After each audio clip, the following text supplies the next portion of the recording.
नमस्कार, जय हिंद, वंदे मातरम। दोस्तों, स्वागत है आप सभी का एक बार फिर से आपके अपने YouTube चैनल स्टडी मौका पर। फ्रेंड्स, आज के इस वीडियो में देखिए हिंदी व्याकरण का एक मोस्ट इम्पॉर्टेंट टॉपिक संज्ञा लेकर आ गया हूं मैं आपकी सेवा में। तो चलिए, आज का टॉपिक रहने वाला है आपका संज्ञा। हिंदी व्याकरण का मोस्ट इम्पॉर्टेंट टॉपिक है दोस्तों, प्रत्येक एग्ज़ाम में यहाँ से प्रश्न आते हैं। चलिए, सबसे पहले समझते हैं हम संज्ञा क्या है। तो दोस्तों, संज्ञा का अर्थ है किसी भी चीज़ का नाम, यानी कोई भी प्राणी है, कोई भी वस्तु स्थान है, उसके नाम को ही हम क्या कहते हैं, संज्ञा कहते हैं। जैसे कि राम, हिमालय, ये क्या है, एक प्रकार से इन क्या है, संज्ञा है। अर्थात संज्ञा का जो अर्थ है दोस्तों, वो है ठीक से पहचान करवाना। मतलब किसी भी चीज़ की पहचान जो है वो संज्ञा के द्वारा ही हम कर सकते हैं। जैसे कि हिमालय, हिमालय क्या है दोस्तों, हिमालय जो है एक पर्वत का नाम है, यानी कि हिमालय की पहचान जो है उसके नाम से होती है।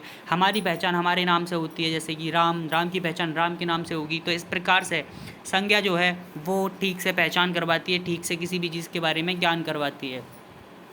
दोस्तों, अगर इसकी परिभाषा की बात करें तो हम कह सकते हैं कि किसी वस्तु, प्राणी, स्थान, गुण, दशा एवं भाव को संज्ञा कहते हैं। यानी ऐसे शब्द जो किसी वस्तु, प्राणी, स्थान, गुण, दशा तथा भाव को दर्शाएं, उनको हम क्या कहते हैं, संज्ञा कहते हैं।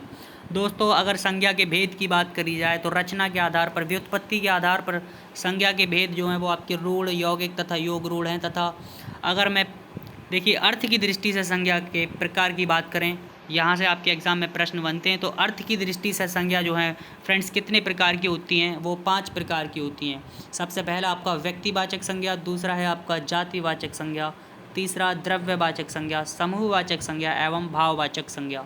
दोस्तों, जो द्रव्यवाचक संज्ञा एवं समूहवाचक संज्ञा है, ये जातिवाचक संज्ञा ही होती हैं। ये क्या होती हैं, जातिवाचक संज्ञा ही होती हैं। आधुनिक हिंदी के अकॉर्डिंग अगर हम देखें तो संज्ञा जो है वो 3 प्रकार की होती हैं। कौन कौन सी, व्यक्तिवाचक, ध्यान रखेंगे कौन कौन सी, व्यक्तिवाचक, जातिवाचक और भाववाचक।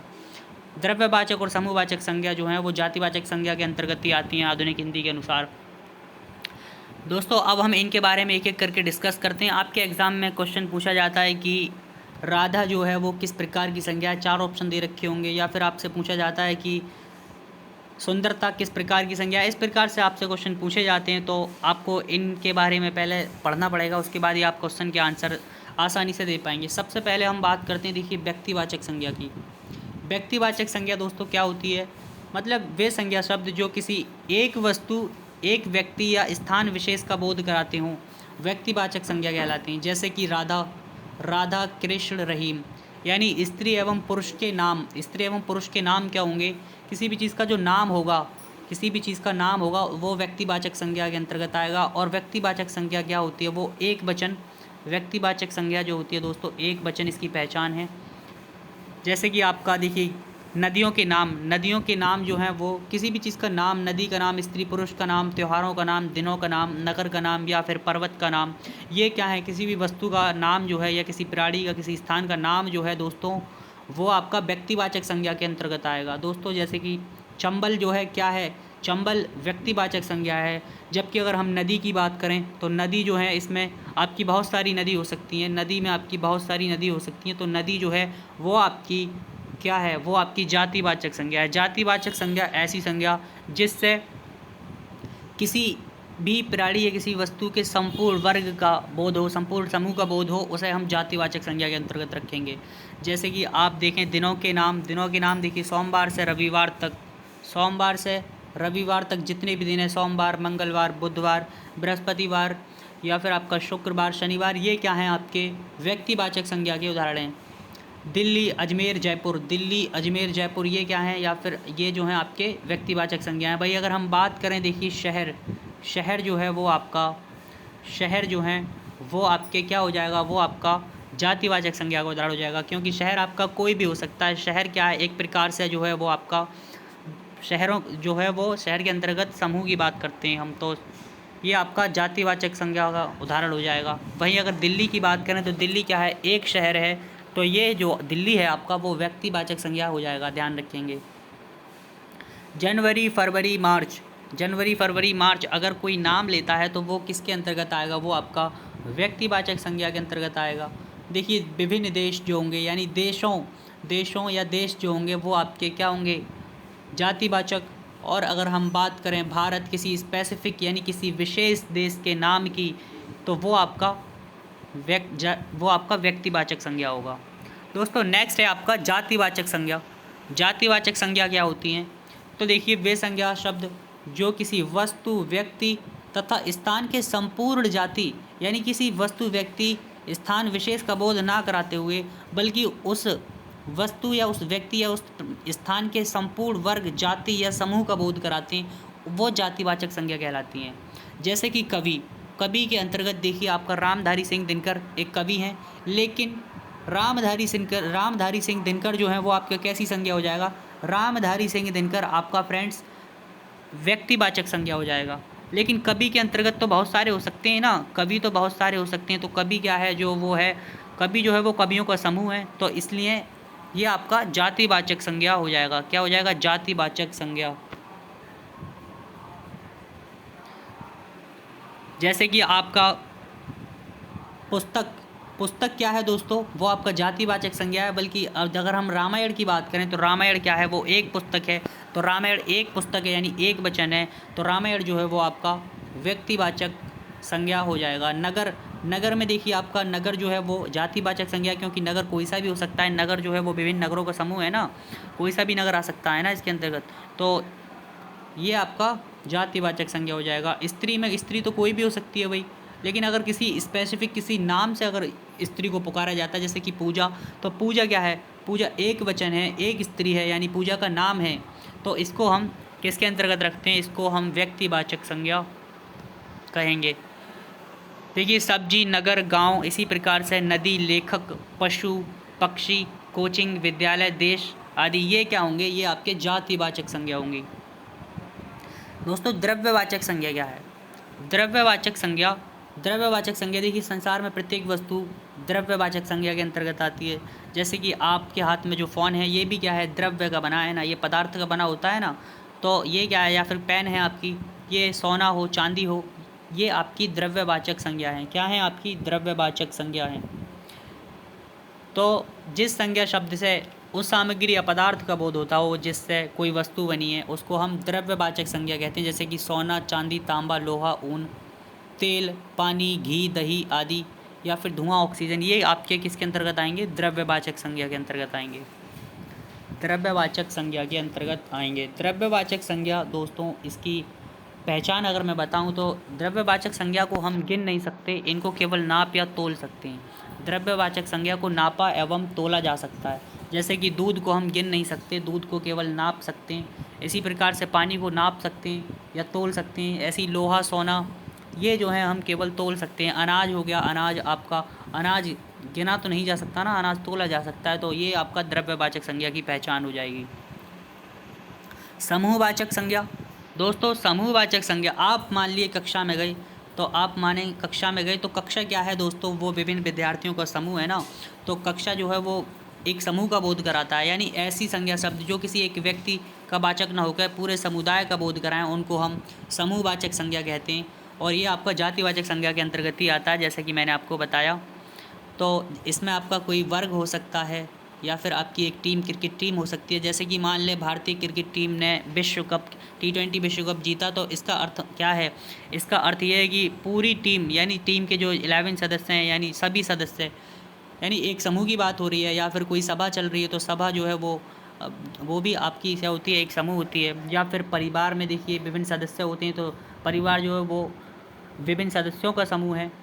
या फिर हम कहते हैं देखिए भारतीय आर्मी, तो भारतीय आर्मी ऐसा तो है नहीं कोई एक वचन का बोध कराती हो। भारतीय आदमी किसी एक व्यक्ति या एक वस्तु का वाचक तो नहीं है। ये क्या है? सेना के अंतर्गत जो है विभिन्न जवान आते हैं, तो इसको ये विभिन्न जवानों का समूह है। तो ये क्या हो जाएगा? आपका समूहवाचक संज्ञा हो जाएगा।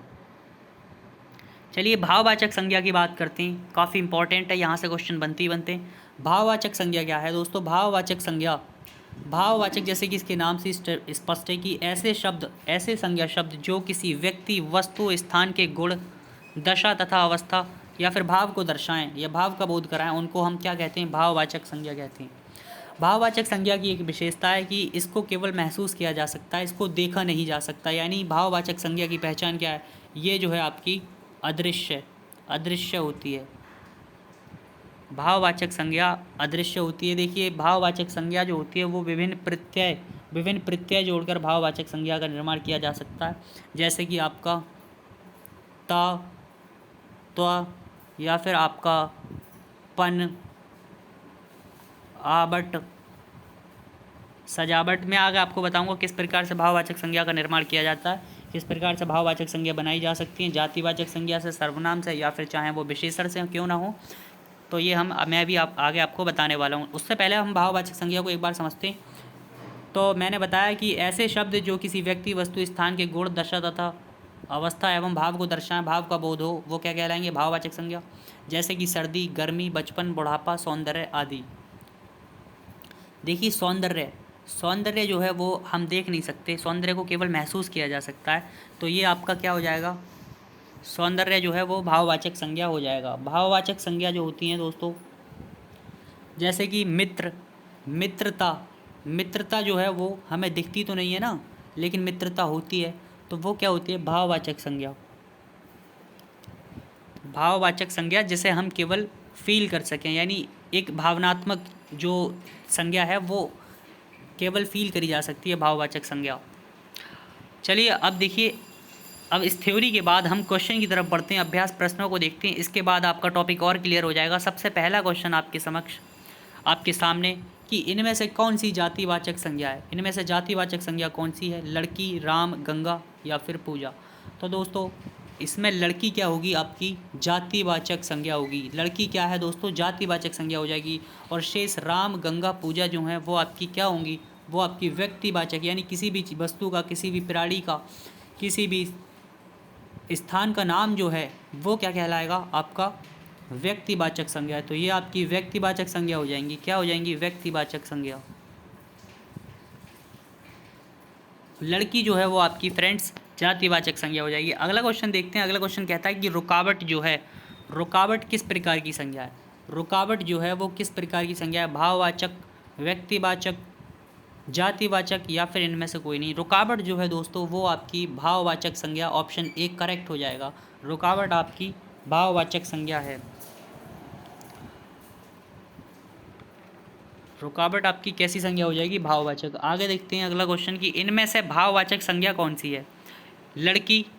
लड़की दोस्तों भाववाचक संज्ञा ना होकर, भाववाचक संज्ञा ना होकर क्या है, लड़की जो है वो आपकी जातिवाचक संज्ञा है, क्योंकि लड़की जो है वो संपूर्ण लड़की के समूह को, संपूर्ण लड़कियों को जो है बोध कराती है। यानी कौन सी लड़की है इसका हमें कुछ पता नहीं है, तो इस प्रकार से ये पूरी समूह का, पूरे लड़की समाज को बोध करा रही है, तो इसलिए ये आपका जातिवाचक संज्ञा के अंतर्गत आएगा। गंगा जो है, गंगा एक नदी का नाम है, यानी किसी भी चीज़ का नाम जो है, किसी भी वस्तु का नाम है, किसी प्राणी का, किसी स्थान का नाम जो है वो आपका किसके अंतर्गत आता है, वो आपका व्यक्तिवाचक संज्ञा के अंतर्गत आता है। किसके अंतर्गत आता है, व्यक्तिवाचक संज्ञा के अंतर्गत आता है। तो इसमें आपका जो सही आंसर रहने वाला है वो है आपका दोस्तों सुंदरता। सुंदरता जो है वो भाववाचक संज्ञा है, क्योंकि ये आपका सुंदर विशेषण।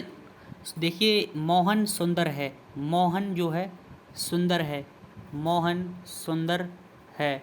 सुंदर यहाँ पर क्या है, सुंदर दोस्तों विशेषण है। सुंदर जो है वो है विशेषण, लेकिन सुंदर में ता प्रत्यय जोड़ने से क्या बना आपका, सुंदरता, यानी सुंदरता भाववाचक संज्ञा आपकी बन गई। विशेषण से हम क्या कर सकते हैं, भाववाचक संज्ञा बना सकते हैं। विशेषण से भाववाचक संज्ञा बनाई जा सकती है। तो इसका करेक्ट आंसर जो है ऑप्शन नंबर डी हो जाएगा, ऑप्शन नंबर डी। जैसे इसी प्रकार से देखिए दूध क्या है, मीठा है, दूध मीठा है, तो मीठा जो है वो यहाँ पर दोस्तों क्या है, विशेषण, विशेषण। लेकिन अगर हम इसकी भाववाचक संज्ञा बनाएंगे तो मिठास जो फील की जा सकती है, मिठास जो है वो देखी नहीं जा सकती। हम दूध पियेंगे तो क्या फील करेंगे, मिठास, तो मिठास देखी नहीं जा सकती। मिठास क्या है, एक फीलिंग है, यानी एक भाव है, तो मिठास जो है वो भाववाचक संज्ञा हो जाएगी। मिठास क्या होगी, भाववाचक। इसी प्रकार से अगर देखिए मीना आज उदास है, मीना आज क्या है, उदास है। दोस्तों मीना ना, हालांकि मीना अगर कोई वीडियो देख रही हो तो दिल पे ना ले, मीना क्या है, उदास है। तो उदास जो है वो आपका क्या है, विशेषण है। उदास जो है वो मीना की विशेषता बता रहा है, मीना कैसी है, मतलब मीना जो है आज उदास है। लेकिन अगर इसकी भाववाचक संज्ञा की बात करें तो उदासी, उदासी जो है वो हम महसूस कर सकते हैं मीना के चेहरे पर, तो उदासी क्या हो जाएगा, भाववाचक संज्ञा हो जाएगा। इसी प्रकार से अगर देखिए हिंसक, राम की प्रवृत्ति कैसी है, राम की प्रकृति क्या है, राम का नेचर कैसा है, हिंसक है, यानी वो लड़ाकू है। तो हिंसक जो है दोस्तों वो आपका विशेषण है, हिंसक क्या है आपका विशेषण। लेकिन अगर हिंसा की बात करें हम, तो हिंसा आपकी जो है वो भाववाचक संज्ञा हो जाएगी। हिंसा की भाववाचक संज्ञा क्या होगी, हिंसा हो जाएगी। देखिए धनीलाल जो है वो बहुत कंजूस है, धनीलाल सेठ जो बहुत कंजूस है। धनीलाल क्या है, कंजूस है। कंजूस क्या है, धनीलाल की विशेषता है, और धनीलाल जो है विशेष्य है तथा कंजूस एक विशेषण है। लेकिन इसकी कंजूस की भाववाचक संज्ञा अगर हम बनाएं तो कंजूसी हो जाएगी। कंजूसी क्या है, भाववाचक संज्ञा हो जाएगी कंजूसी। इसी प्रकार से हम देखिए विशेषण के अलावा जातिवाचक संज्ञा से, सर्वनाम से क्या बना सकते हैं, भाववाचक संज्ञा बना सकते हैं। भाववाचक संज्ञा बनाई जाती है। जैसे कि अपना, जैसे कि अगर दोस्तों मैं बात करूं, अपना क्या है, अपना जो है वो क्या है, एक सर्वनाम है ना। तो अपनत्व, अपनत्व यानी अपनापन या फिर अपनापन, ये क्या हो जाएगा, भाववाचक संज्ञा हो जाएगा, भाववाचक संज्ञा। या फिर पराया, पराया क्या है आपका, देखिए सर्वनाम है, लेकिन अगर इसमें हम पन प्रत्यय जोड़ देंगे तो परायापन जो हो जाएगा वो भाववाचक संज्ञा हो जाएगा। उम्मीद करता हूँ आपके समझ आ रहा होगा कि किस प्रकार से भाववाचक संज्ञा का निर्माण किया जाता है। अगला क्वेश्चन देखते हैं। चौथा प्रश्न है कि इनमें से जातिवाचक संज्ञा कौन सी है। चौथा क्वेश्चन है कि इनमें से जातिवाचक संज्ञा कौन सी है। दोस्तों मैंने बताया कि जातिवाचक संज्ञा जिससे पूरे संपूर्ण समूह का बोध हो, संपूर्ण वर्ग का या फिर उस संपूर्ण जाति का बोध होता हो, उसे हम क्या कहेंगे, जातिवाचक संज्ञा। कवि, गंगा, राधा, हिमालय। तो दोस्तों इसका करेक्ट आंसर क्या हो जाएगा, ऑप्शन नंबर ए हो जाएगा ना, क्योंकि कवि, कवि का अर्थ है कि जितने भी कवि हैं, रामधारी सिंह दिनकर हो गया, सुमित्रानंदन पंत हो गया, यानी ये सभी का बोध कराता है, जितने भी कवि हैं। तो ये समूह, ये एक जाति का, ये एक वर्ग का, कवि वर्ग का, कवि जाति का बोध करा रहा है। तो ये ऑप्शन नंबर ए क्या है, जातिवाचक संज्ञा का उदाहरण है। ऑप्शन नंबर ए यहाँ पर करेक्ट हो जाएगा। जैसे गंगा की बात करें तो गंगा जो है एक नदी का नाम है। तो गंगा एक नदी का नाम है, ये आपका व्यक्तिवाचक संज्ञा हो जाएगा ना, व्यक्तिवाचक। अगर देखिए नदी की बात करी जाए तो नदी आपका क्या होगा, जातिवाचक, क्योंकि नदी के अंतर्गत बहुत सारी नदी आ सकती है ना, कोई सी भी नदी हो सकती है। राधा, राधा एक लड़की का नाम है, राधा एक लड़की का नाम है, राधा, लेकिन राधा नाम है तो राधा एक वचन है। तो राधा क्या है दोस्तों, राधा आपकी व्यक्तिवाचक संज्ञा हो जाएगी। इसी प्रकार से हिमालय भी आपका व्यक्तिवाचक संज्ञा के अंतर्गत ही आएगा। पांचवा क्वेश्चन की इनमें से कौन सा शब्द समूहवाचक संज्ञा के अंतर्गत आएगा। समूहवाचक संज्ञा के अंतर्गत कौन सा आपका शब्द आएगा। तो कक्षा क्या है दोस्तों, वो विद्यार्थियों का समूह है। ऑप्शन नंबर ए यहाँ पर करेक्ट हो जाएगा, ऑप्शन नंबर ए करेक्ट हो जाएगा। देखिए विज्ञान जो है वो आपका व्यक्तिवाचक संज्ञा हो जाएगा। विज्ञान की बात करें तो ये आपका कैसी संज्ञा हो जाएगा, व्यक्तिवाचक, क्योंकि विज्ञान एक विषय का नाम है, विज्ञान एक विषय का नाम है। सुंदरता की बात करें दोस्तों, सुंदरता जो है वो भाववाचक संज्ञा हो जाएगी, सुंदरता भाववाचक संज्ञा हो जाएगी। भाववाचक संज्ञा क्यों हो जाएगी, क्योंकि सुंदरता केवल महसूस की जा सकती है, देखा नहीं जा सकता। हालांकि सुंदर चीज़ देखी जा सकती है, सुंदर देखा जा सकता है, लेकिन सुंदरता क्या है, महसूस की जा सकती है। सुंदरता एक भाव है, तो ये आपका भाववाचक संज्ञा हो जाएगा। सोमवार मैंने बताया दिनों के नाम जो हैं वो आपके व्यक्तिवाचक संज्ञा के अंतर्गत आएंगे। तो आपका ये सोमवार क्या हो जाएगा, व्यक्तिवाचक संज्ञा हो जाएगा। नेक्स्ट क्वेश्चन की तरफ बढ़ते हैं। नेक्स्ट क्वेश्चन है छठा क्वेश्चन कि इनमें से द्रव्यवाचक संज्ञा छाटिए। द्रव्यवाचक ऐसी संज्ञा जिससे किसी वस्तु का मतलब उसकी बनावट का, वो किस चीज़ से निर्मित है उसका बोध हो, उसको हम द्रव्यवाचक संज्ञा कहते हैं। ऑप्शन नंबर ए करेक्ट हो जाएगा, चांदी। इससे हमें पता लग रहा है कि चांदी क्या है, वो द्रव्यवाचक संज्ञा है। वीरता, वीरता दोस्तों, वीर जो है, वीर क्या है, देखिए वीरता आपका कौन सी संज्ञा के अंतर्गत आएगा, वीरता जो है वो आपकी भाववाचक संज्ञा के अंतर्गत आएगी। वहीं बात करें अगर हम समाजशास्त्र की, तो समाजशास्त्र एक विषय का नाम है, तो ये आपका क्या हो जाएगा, व्यक्तिवाचक संज्ञा हो जाएगा। गिरोह, गिरोह जो है वो आपका एक समूह है, तो ये समूहवाचक संज्ञा के अंतर्गत आएगा। किसके अंतर्गत आएगा प्यारे बच्चा, समूहवाचक संज्ञा के अंतर्गत आएगा। चलिए अगले क्वेश्चन की तरफ बढ़ते हैं। मजबूरी शब्द में कौन सी संज्ञा है, मजबूरी, मजबूरी शब्द में कौन सी संज्ञा है दोस्तों, इसका करेक्ट आंसर जो रहने वाला है वो है आपका भाववाचक संज्ञा। मजबूरी में आपकी कौन सी संज्ञा है, मजबूरी में आपकी भाववाचक संज्ञा हो जाएगी। चलिए नेक्स्ट क्वेश्चन देखते हैं कि साप्ताहिक, साप्ताहिक शब्द से संज्ञा बनाइए। साप्ताहिक, साप्ताहिक शब्द से अगर हम संज्ञा बनाएं तो आपका इसका करेक्ट आंसर सप्ताह हो जाएगा। सप्ताह, सप्ताह यानी समूहवाचक संज्ञा का निर्माण हो जाएगा एक प्रकार से। तो आपका ये क्या हो जाएगा, ऑप्शन नंबर ए सप्ताह यानी 7 दिनों का समूह। चलिए अगले क्वेश्चन की तरफ बढ़ते हैं। जातिवाचक संज्ञा नहीं है। जातिवाचक संज्ञा कौन सी नहीं है? अशोक, पानी, सोना, सभा। तो जातिवाचक अशोक जो है वो आपकी व्यक्तिवाचक हो जाएगा, पानी आपका द्रव्यवाचक के अंतर्गत आ जाएगा, सोना भी आपका द्रव्यवाचक, और सभा जो है आपका वो क्या आ जाएगा? सभा जातिवाचक संज्ञा या समूहवाचक संज्ञा। सभा लेकिन देखिए समूहवाचक तो है, परंतु ये क्या है? जातिवाचक ही है, क्योंकि जातिवाचक के अंतर्गत ही हम द्रव्यवाचक और समूहवाचक संज्ञा को रखते हैं। चलिए अगला क्वेश्चन देखते हैं कि जातिवाचक संज्ञा है। क्वेश्चन नंबर 10 है कि जातिवाचक संज्ञा है। जातिवाचक संज्ञा कौन सी है? इनमें से महेश, रामायण, जयपुर या फिर स्त्री। तो स्त्री क्या है? स्त्री फ्रेंड्स जातिवाचक संज्ञा हो जाएगी। जयपुर, जयपुर एक नगर का नाम है, तो ये आपका क्या हो जाएगा? ये आपका व्यक्तिवाचक संज्ञा हो जाएगा। रामायण एक ग्रंथ है, ग्रंथ देखिए ग्रंथ जो है वो आपका क्या होगा? ग्रंथ संपूर्ण जितने भी ग्रंथ हैं उनका बोध करा रहा है, तो ये आपका जातिवाचक हो जाएगा। परंतु रामायण की बात करें यानी एक ग्रंथ, एक ग्रंथ का नाम है ना रामायण, तो ये आपका व्यक्तिवाचक संज्ञा के अंतर्गत आएगा। महेश, महेश आपका व्यक्तिवाचक। किसी वस्तु के गुण, दोष व धर्म का बोध कराने वाले शब्द क्या कहलाते हैं? तो किसी वस्तु के गुण, दोष या उसके धर्म का, उसके नेचर का बोध कराने वाले शब्द भाववाचक संज्ञा के अंतर्गत आते हैं। ऑप्शन ए यहाँ पर करेक्ट हो जाएगा। वीरता मनुष्य का सबसे बड़ा आभूषण है। यहाँ पर वीरता क्या है?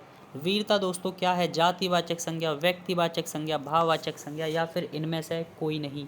इनमें से कोई नहीं। तो वीरता जो है वो क्या है? वीरता जो है एक गुण है ना, तो और ये किसी भी मनुष्य का या फिर देखिए किसी भी चीज़ का जो गुण है वो आपका भाववाचक संज्ञा के अंतर्गत आता है। ऑप्शन सी यहाँ पर करेक्ट होगा ना इसे, तो ऑप्शन सी यहाँ पर आपका करेक्ट होगा।